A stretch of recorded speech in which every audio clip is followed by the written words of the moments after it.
l'art n'a pas de chapelle, l'art n'a pas de couleur. Quand un humoriste fait rire, il fait rire tous ceux qui sont sensibles à l'humour. Quand un musicien vous fait vibrer, parfois dans une langue que vous ne comprenez même pas, mais seulement son talent lui permet de communiquer avec vous, ça n'a rien à voir avec les engagements politiques. Je sais que nous avons un très long chemin dans notre pays à faire pour convaincre tout le monde de cette façon de penser, mais nous devons y arriver. Parce qu'on ne peut pas faire autrement si nous voulons construire un pays uni, un grand pays. Donc je voudrais commencer par là, vous remercier d'avoir répondu à cette invitation. Mais je voudrais aussi vous remercier pour ce que vous faites. Pour ce que vous faites, pour ce que vous êtes. Dans le contexte difficile qui est le nôtre. Et qu'il l'est encore plus pour vous. Parce que je sais que le monde des artistes ne reçoit pas l'accompagnement dont il a besoin, si tant est qu'il en reçoive du tout. Mais quand dans ce dénuement vous arrivez à avoir les performances que vous avez, à sortir la tête de l'eau, à émerger l'eau, je pense que nous devons être humbles devant vous, parce que c'est d'abord un sacrifice personnel de pouvoir emprunter une voie dans un environnement qui n'est pas nécessairement celui qui amène soit à la gloire, soit à la fortune. Mais vous l'empruntez d'abord parce que vous l'avez en vous-même en tant qu'artiste, mais aussi parce que vous croyez que l'art est une dimension fondamentale, incontournable de toute société humaine. Et je pense qu'il est temps que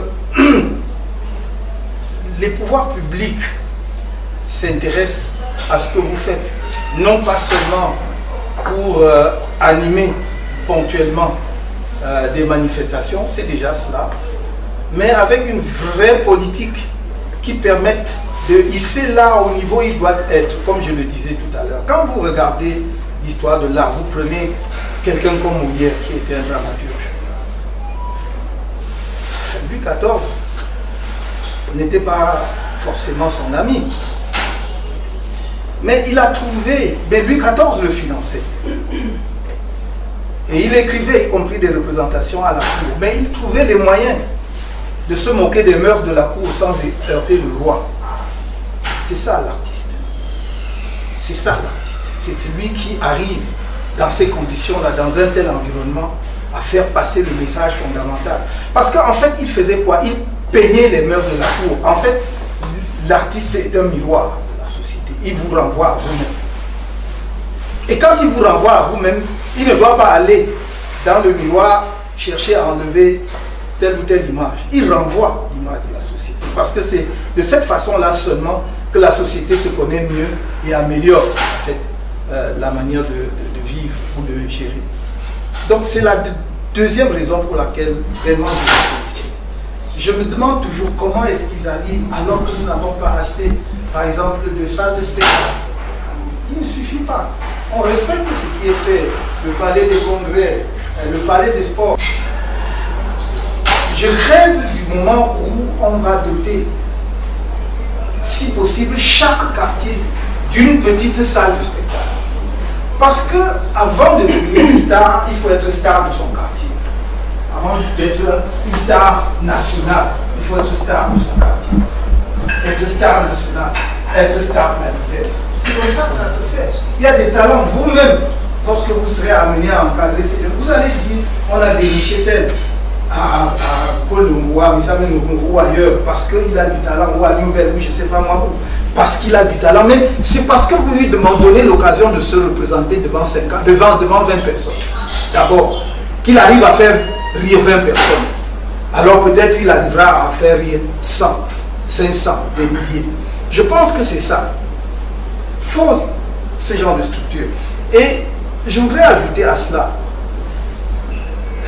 que lorsque l'homme public est préoccupé par la jeunesse et par le devenir de la jeunesse et aussi comment l'occuper d'une bonne manière, il ne peut pas ne pas s'intéresser à l'art parce que le champ artistique est tellement vaste, je ne vous apprends rien. J'ai parlé des humoristes, mais il y a les musiciens, il y a les peintres, il y a les sculpteurs, il y a les cinéastes, il y a, et j'en passe. Donc, imaginez que tous ces champs, ces pôles soient actifs dans la société.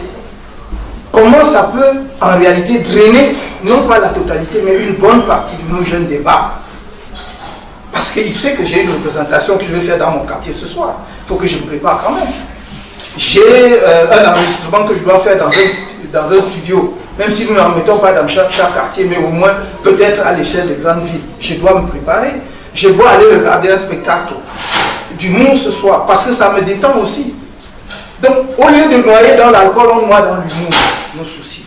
Et je pense vraiment que c'est extrêmement important. Vous voyez même que le politique a intérêt à promouvoir l'art, parce que ça permet justement de tempérer les ardeurs sociales.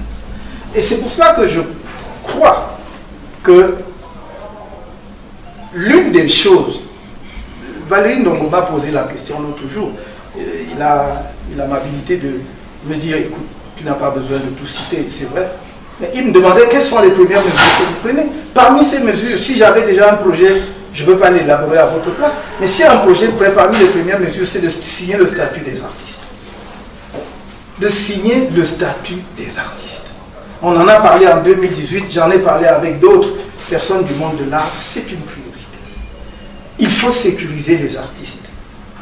Est-ce que c'est normal que nous soyons dans une société où les gens nous font plaisir, soit par leur musique, soit par l'humour, soit par d'autres choses, et qu'à la fin, il manque une prise en charge adéquate lorsqu'il est malade? Juste. Parce qu'il n'y a pas de protection. Est-ce que c'est normal que nous soyons dans une société où, lorsqu'on a fini sa phase active d'artiste, on meurt dans le dénuement absolu? Combien d'entre vous, des artistes, arrivent à s'en sortir jusqu'à des âges avancés? Il faut toujours... J'ai vu à l'époque, quand ça a circulé, Anguéa la route, on me disait qu'elle était à l'hôpital, quelque part, il avait rien. Il faut vraiment que nous fassions attention à cela. Et je regarde le monde de l'art au Cameroun. Moi qui aime l'art, et je ne suis pas dans la flatterie, ceux qui me connaissent savent. Quand je lui ai dit que j'ai 2 tableaux de Francis Bella, ce n'est pas pour faire la vantardise, je les ai acquis. Mais parce que j'aime la peinture, parce que j'aime la musique, parce que j'aime... Mais seulement, où est-ce que je trouve les peintres camerounais? J'ai acheté les tableaux de Mbela il y a quelques années. Il exposait ici à l'ancien palais présidentiel qui est devenu le musée national. C'est comme ça que je suis tombé tout à fait par hasard. Sinon, qu'est-ce qu'on vous dit? Il faut qu'une ambassade étrangère organise un petit vernissage dans son centre culturel pour qu'un ou 2 peintres camerounais aillent exposer. C'est normal. Où sont nos lieux de vernissage? Moi, j'aimerais le savoir. Je n'ai pas les moyens, mais ne serait-ce que même par ma bouche, ma présence, mes encouragements, j'aimerais dire vraiment ce que vous faites est formidable. L'artiste aussi a besoin de cela. Mais je ne sais même pas où est-ce qu'ils exposent. Il faut des salles de vernissage. Il faut des lieux de vernissage. Je voudrais voir les sculpteurs camerounais. Lorsque nous allons réellement développer une œuvre monumentale dans nos villes, c'est-à-dire en fait avoir des monuments, de mobilier monumental dans nos villes, il ne faudra pas qu'on commande seulement à l'étranger. Parce que ce que je vois à l'heure actuelle, ce ne sont pas des monuments. C'est fait par des amateurs qui aiment bien, qui ont mais ils ne sont pas formés. Et donc quelqu'un, on vous dit, bon ok, moi je veux un lion à 7 ans, on va vous faire un chat, ou je ne sais pas comment ça ressemble. Il faut vraiment qu'on travaille à cela. Et je suis sérieux, si parmi vous, vous en avez, qui sont des peintres, des sculpteurs, qui savent où ils sont, comme le disent, j'aimerais avoir ces programmes-là. J'aime bien ça. Il n'est pas normal que votre clientèle ne soit que des diplomates étrangers. Il n'est pas normal que demain les plus beaux tableaux des artistes camerounais se retrouvent seulement encore dans les musées à l'étranger. On ne pourra même plus se battre, parce que cette fois-là, ce n'est pas à cause de la colonisation, parce que vous aurez vendu aux étrangers. C'est ça la vérité. Quand vous allez gagner en valeur sur le marché, les Camerounais n'auront pas vos tableaux, n'auront pas vos sculptures. Parce qu'il y a des gens qui aiment, mais qui ne savent même pas où est-ce qu'on trouve ça. Donc, moi, je pense qu'il est vraiment temps que nous regardions ces choses-là de près, que nous travaillions pour que, je parlais tout à l'heure des conditions dans lesquelles finissent les artistes, pour que peut-être quelque chose qui pourrait s'inspirer même de ce qu'on appelle ailleurs les intermittents du spectacle, peut-être puisse exister, que ça donne une petite protection à quelqu'un qui, pendant qu'il était actif, a produit et qui à un moment donné ne peut plus, soit par maladie, soit pour des tas de raisons. Donc, c'est extrêmement important. Je vous ai parlé du statut des artistes, je vous ai parlé des salles de spectacle. Ça, on va le faire. À coup sûr, parce que ça n'est pas le chapitre le plus élevé du budget d'un État. Ce n'est pas des bâtiments, je ne sais pas moi quoi. C'est de bonnes salles conçues avec l'aide des artistes qui doivent nous guider pour savoir comment faire une bonne salle insonorisée dans un quartier qui peut prendre 100, 200 personnes. On ne vous demande pas de faire des immeubles de 10 étages, mais pour permettre à la jeunesse à la fois de prester en tant que musicien, en tant que humoriste, en tant que théâtre, etc., etc. Ça, nous pouvons le faire. Croyez-moi, ça ne demande... Même si vous prenez seulement Yaoundé, vous voulez le faire, ça ne va pas vous prendre 1 milliard. 1 milliard, c'est quoi au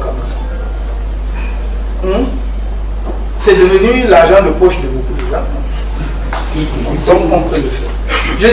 Je disais également, à des niveaux supérieurs, vous êtes naturellement talentueux. Donc, de Dieu, la nature, tout ce que vous voulez. Mais nous savons tous que dans chaque branche de l'art, il y a des canons. Il y a une formation qu'il faut acquérir. C'est pour ça que je tiens beaucoup à cette idée d'académie, avec les conservatoires, l'académie du Ligue des conservatoires. Vous voyez, vous allez dans une ville, nous aimons citer Paris parce que bon, pour des raisons historiques, vous allez voir combien d'écoles de musique. Entre écoles privées et écoles publiques, il y en a partout. Il faut introduire l'art dès l'école primaire. Ce n'est pas, on n'attend pas de... Non, il faut introduire l'art dès l'école primaire. Quand vous voyez un enfant de 4 ans, 5 ans à jouer du piano comme une virtuose, c'est parce qu'il a eu l'instrument à sa disposition très tôt. Il y a beaucoup de nos enfants qui pourraient en faire autant, sinon plus. Donc c'est vraiment une autre approche de cette affaire-là qu'on veut avoir. Et je vous le dis, ce n'est pas par racolage politique, c'est parce que j'y ai réfléchi longuement et je me rends compte que ce n'est pas si cher que cela. C'est-à-dire, vous verrez que ce n'est pas la chose la plus chère. Mais ce qui est extraordinaire, c'est que le nombre de personnes que ça touche, c'est sans comparaison. Je disais, il faut, bien que nous ayons à côté de nous un géant du cinéma aujourd'hui, c'est-à-dire le Nigeria, il doit y avoir justement des lieux où nous faisons naître, en tout cas grandir, parce qu'il est déjà né, grandir et se développer le cinéma camerounais. Songez que, vous voyez, si nous prenons dans l'Afrique centrale, dont nous relevons et francophone, nous sommes un des rares à pouvoir offrir ça. Si je laisse un peu la République démocratique du Congo, dont je ne connais pas tous les méandres, mais il faut donc que nous le fassions. Parfois, les gens sont là, ils regardent le Cameroun, on nous attend et nous ne sommes pas au rendez-vous. Donc, il faudrait vraiment que nous ayons... Et moi, mon expérience est basée sur ce que j'ai vu à Calabar, il y a une quinzaine d'années, quand ils ont mis en place leur studio. C'était un jeune gouverneur de l'État de Cross River qui nous a amené visiter. Il nous a amené visiter. Et il le faisait également avec une zone économique, une zone industrielle où il y avait pratiquement 200 entreprises qui étaient déjà installées. Il y avait des studios de production de films parce qu'en dehors de Lagos, il y a ça. C'est les deux grands pôles. Et ça n'est pas hors de notre portée. Quand vous regardez, même quand je regarde, parce que si vous regardez, vous avez là, moi comme j'ai dit, je suis un peu curieux, vous regardez Nollywood, il y a le Nollywood urbain et il y a le Nollywood village. Le décor dans lequel il tourne le Nollywood village, ça ne peut même pas coûter 50 000, 100 000. mettre la caméra, ça tourne des heures. et puis balance, et puis les gens. Nous pouvons faire mieux. Je sais qu'il y a du talent au Cameroun. Il faut cela. J'ai parlé donc des structures de formation, mais j'ai parlé aussi, je termine même si ça ne relève pas uniquement de l'art ou même totalement du monde artistique. Je pense qu'il n'est pas normal qu'un pays comme le Cameroun ne soit pas en Afrique un des grands pôles culturels, notamment de destination. Nous n'avons pas un festival de niveau mondial. Est-ce que c'est normal? Abidjan est devenu pratiquement la seule plateforme de référence dans le monde francophonie, capitale, tout, la musique urbaine, le festival de ceci, c'est Abidjan. Regardez l'histoire, regardez un peu notre histoire, votre histoire, et regardez tout ce qu'il y avait déjà au Cameroun alors que les autres n'y étaient pas. Et maintenant, nous n'avons pas été capables de créer un événement, un rendez-vous annuel de niveau mondial. Demain, il faut que vous les artistes, vous nous aidiez à dire dans tel domaine, on peut faire sans répéter ce que les autres font déjà. Concevoir quelque chose qui soit original. J'ai dit dans mon programme 2018, je le redis, pour moi, Yaoundé devra être la capitale culturelle. Et voilà la capitale économique et financière de l'Afrique. Voilà les 2 points. Et donc à partir de là, vous devez avoir au moins, je dis bien au moins, un événement de niveau planétaire. Ici, à Yaoundé. Sans compter les événements de niveau continental. On peut le faire, on doit le faire. Et on y mettra les moyens. Vous arrivez à faire la promotion d'un pays comment si vous n'avez pas un événement culturel de niveau planétaire. Un rendez-vous. Avec le Burkina Faso a réussi à faire le FESPACO. Que vous l'aimez ou pas, vous pouvez l'inviter. Vous dites que c'est le dernier pays du monde, mais le FESPACO est connu dans le monde entier. Et nous. Donc voilà quelques éléments en vrac que je voulais mettre sur notre table d'échange et en vous disant, sentez-vous vraiment à l'aise pour que cet échange se fasse d'une manière conviviale pour que nous essayions de sortir un produit, une perspective, une projection culturelle qui soit à la dimension de tant de talents. Je vais parler de qui et qui. En musique, ce sont les Camerounais qui ont appris pratiquement aux autres Africains comment on fait la musique moderne. Mais on n'arrive pas, on patine.